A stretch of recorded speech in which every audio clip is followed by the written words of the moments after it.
Kakinada main road లో గల శ్రీ వాసవి కన్యకా పరమేశ్వరి ఆలయంలో దేవి నవరాత్రుల్లో భాగంగా అమ్మవారి మూల నక్షత్రం సందర్భంగా విద్యార్థులకు సరస్వతి పూజలు నిర్వహించడం జరిగిందని ఉత్సవ committee chairman Addepalli Gangaraju, Vasavi club అధ్యక్షుడు గునుపూడి సతీష్ మరియు ప్రాజెక్ట్ చైర్మన్ నేరేళ్ల మురళీకృష్ణ తెలిపారు.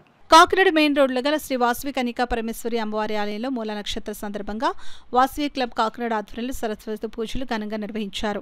ఈ సందర్భంగా వారు మాట్లాడుతూ మంగళవారం దుర్గాదేవి అమ్మవారిగా భక్తులకు దర్శనమిస్తారని, కుంకుమ పూజలను నిర్వహిస్తామని అన్నారు. అదేవిధంగా గురువారం భారీ ఎత్తున అన్న సమారాధన నిర్వహిస్తామని తెలిపారు. ఈ కార్యక్రమంలో మాజీ గవర్నర్ చెక్క ప్రకాష్, సెక్రటరీ పి సత్యకుమార్, దంగటి సతీష్, గణేష్, సతీష్, నరేష్ తదితరులు పాల్గొన్నారు. కాకినాడ గల వాసవి కన్యకా మెయిన్ రోడ్ల గల వాసవి కన్యకా గుడిలో దసరా నవరాత్రుల్లో భాగంగా మూలా నక్షత్రం ఇవాళ స్టార్ట్ అయింది. సరస్వతి పూజలు ప్రతి సంవత్సరం నిర్వహించడం జరుగుతుంది. అలాగే ఈ సంవత్సరం కూడా వాసవి క్లబ్ ఆధ్వర్యంలో సుమారుగా 2,000 మంది పూజలు నిర్వహించడం జరిగింది.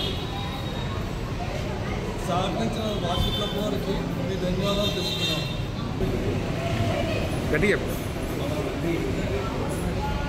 కాకినాడ వాసవి కన్యకా పరమేశ్వరి మెయిన్ రోడ్లో గల టెంపుల్లో ఇవాళ సరస్వతి పూజ నిర్వహించడం జరిగినది. ఇవాళ మూలా నక్షత్రం కారణంగా ఇవాళ రేపు అనగా కుంకుమ పూజలు కూడా రేపు వాసవి క్లబ్ ద్వారా జరపడం జరుగుతుంది. ఈ కార్యక్రమాన్ని సహకరించిన వాసవి క్లబ్ మెంబర్లందరికీ కూడా నా ధన్యవాదాలు. ఈ సరస్వతి అవతారం రోజున ప్రతి ఏడాది ఇక్కడ పిల్లల చేత సరస్వతీదేవికి పూజది చేయించడం, నిర్వహించడం ప్రతి ఏడాది ఆనవాయితీగా వస్తుంది. ఈ ఏడాది వాసవి క్లబ్ కాకినాడ సభ్యుల సహకారంతో ఈ పూజల సుమారు 2,000 మంది చేత పూజలు నిర్వహించడం జరిగింది. దీనికి సహకరించిన దాతలందరికీ వాసవి క్లబ్ కాకినాడ తరఫున, నా తరఫున ధన్యవాదాలు తెలుపుకుంటున్నాం.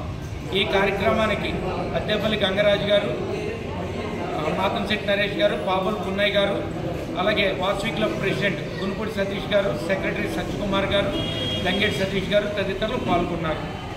అలాగే రేపు మూలా నక్షత్రం సందర్భంగా ఉదయం 10:30 గంటలకి కుంకుమ పూజ కూడా నిర్వహించబడుతుంది వాసవి క్లబ్ తరఫున. అందరికీ తెలియజేయడం జరుగుతుంది.